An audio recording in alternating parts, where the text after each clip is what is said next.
ओम शांति। आइए आज हम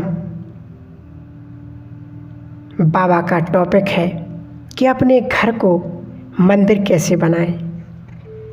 तो आप सभी को अपने भाग्य पर अवश्य गर्व होता होगा कि भगवान जिन्हें बहुत प्यार करते हों, जिन्हें आकर स्वयं कहता हो कि बच्चे बहुत थक गए हो, पैर दबा दूं।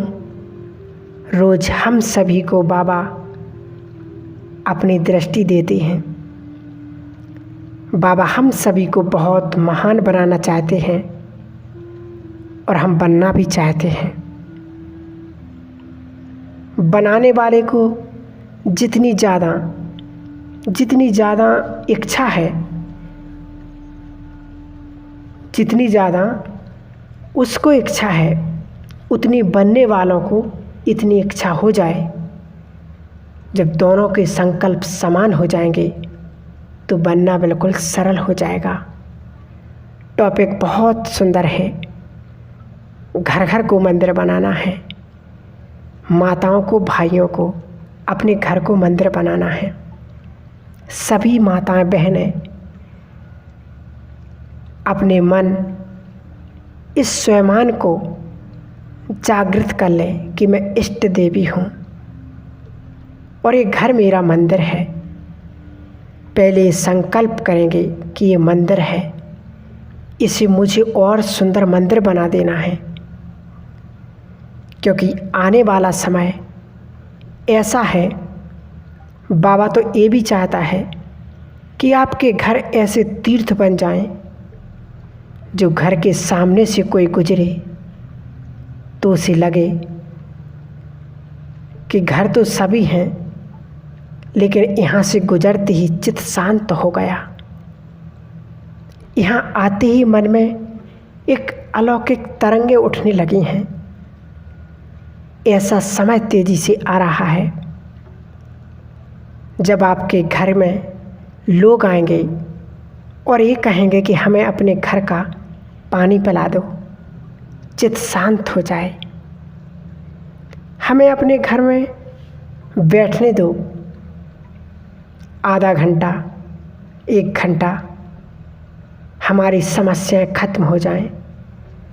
हमारे सिर पर हाथ रख दो, अपना हम पर नज़र डाल दो, हमारे दुख दर्द दूर कर दो। ये समय आ रहा है, बहुत जल्दी ये समय आने वाला है।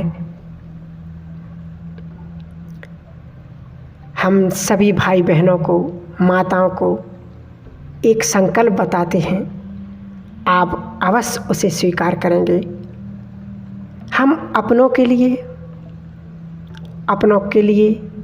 अपने काम आए और अपने काम भी आए। अब संसार के काम आ जाएं। आने वाले दिनों में हम संसार के काम आ जाएं, दुखहर्ता बन जाएं, विघ्न विनाशक बन जाएं। ऐसी इच्छा सभी को करनी ही है। कहते हैं जब दवाइयाँ काम नहीं करेंगी, पैसा काम में नहीं आएगा, अपने भी काम में नहीं आएंगे, तब आप सभी इष्ट देवियों के पास लोग भागे भागे आएंगे। तो स्वयं को इष्ट देवी भी बनाना है और भाइयों को इष्ट देव बनना है, विघ्न विनाशक गणेश बनना है और अपने घर को भी इष्ट देवी, इष्ट देवता हमें बनाना है। अपने घर को चैतन्य मंदिर बनाना है। बाबा इस शरीर के लिए भी कहते हैं, तुम चैतन्य देवी देवता श्रेष्ठ आत्माएं हो और ये देह तुम्हारा मंदिर है। क्या क्या करेंगे हम? मंदिरों में जाकर लोग पुण्य करते हैं, मंदिरों में भोग लगाने जाते हैं। मंदिरों में बहुत पवित्रता होती है। किसी भी कारण से घर में अशांति हुई हो, झगड़ा होने लगा हो, व्यसन लग गए हों।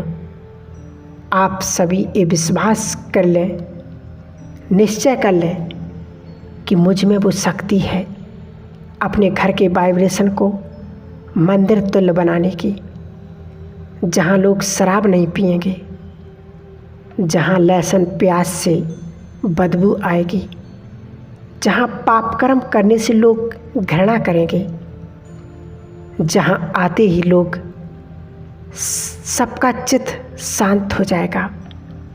मेरे अंदर वो शक्ति है, मेरा योग अच्छे से नहीं लगता, ये छोड़ देंगे, अपनी शक्तियों को बढ़ाएंगे। सभी बाबा के बच्चे, माताएं, बहनें विशेष आते ये टाइटल दिया कि तुम कौन हो, शिव की शक्ति हो, तुम शिव की संतान हो। तो हमें ये याद रखना है, अर्थात जो शक्ति शिव में है वो तुम में भी है। अपने अंदर आत्मविश्वास बढ़ाएं, हमें वो शक्ति है। और सबसे बड़ी बात ये कि स्वयं भगवान हमारे साथ है, वो हमारा साथ दे रहा है। बहुत ध्यान देने वाली बात है, इस समय के लिए स्वयं भगवान हमें साथ दे रहा है। फ़ायदा उठाएं, यही बुद्धिमानी है, यही समझदारी है। एक कहावत है ना कि भगवान जब भाग्य बांट रहा था तब तुम क्या सो रहे थे?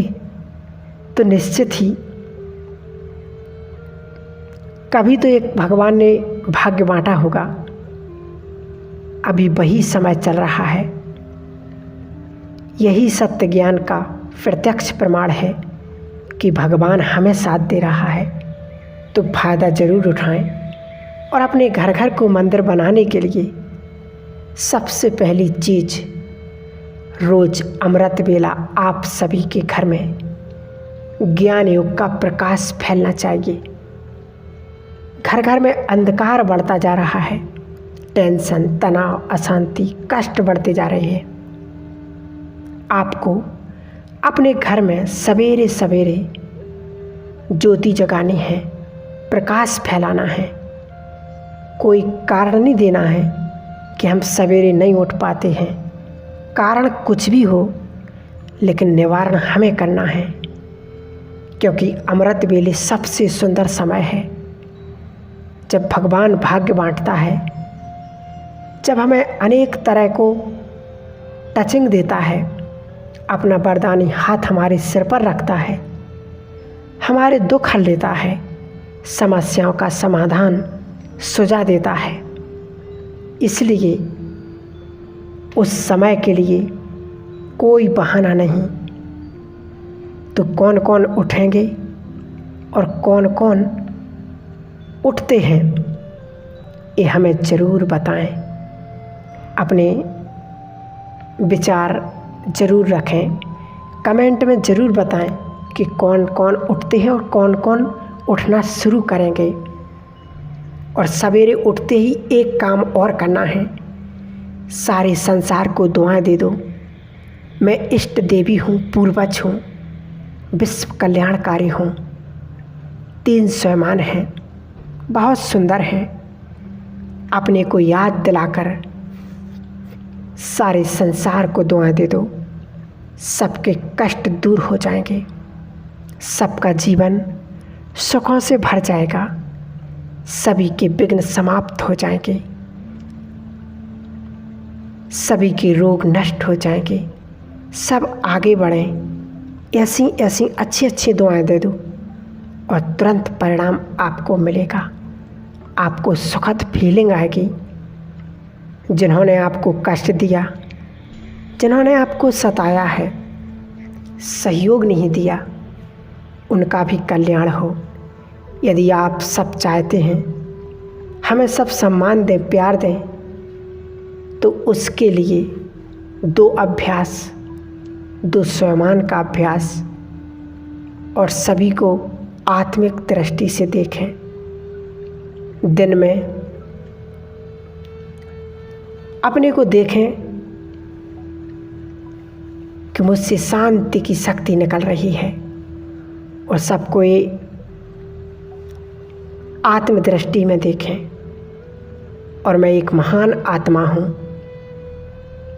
विचार बदल दो तो संसार बदल जाएगा। अपने घर के वाइब्रेशन ऐसे बनाना सब कुछ अलौकिक हो जाए। एक काम और अपने घर में रोज करेंगे, वो है भोग लगाएंगे। और भोग ऊपर नहीं ले जाएंगे, ऊपर वाले को नीचे बुलाएंगे। इस पर भी भोग के ऊपर भी एक क्लास बनाई हुई है, वो आप देख सकते हैं। तो कैसे भोग लगाना, भोग के फायदे क्या क्या हैं, भोग लगाने से भोगनाएं कैसे मिटती हैं, ये सारी बातें बाबा की उस भोग की क्लास में हैं। और 5 बार बाबा को अपने घर में बुलाना है। जिस घर में 5 बार भगवान आने लगे वो घर तो मंदिर वैसे ही बन जाएगा। भगवान का आह्वान करना है। घर को पुण्यों का मंदिर बनाएंगे कि अपने घर से पाप का नाम निशान नहीं, सब कुछ मिट जाए। एक पुण्य आत्मा का प्रभाव अनेक आत्माओं के प्रभाव को बढ़ाता है। ये हमें निश्चित जरूर करना है। तो ऐसे हम अपने घर को मंदिर समान बनाएंगे। ठीक है। ओम शांति, ओम शांति।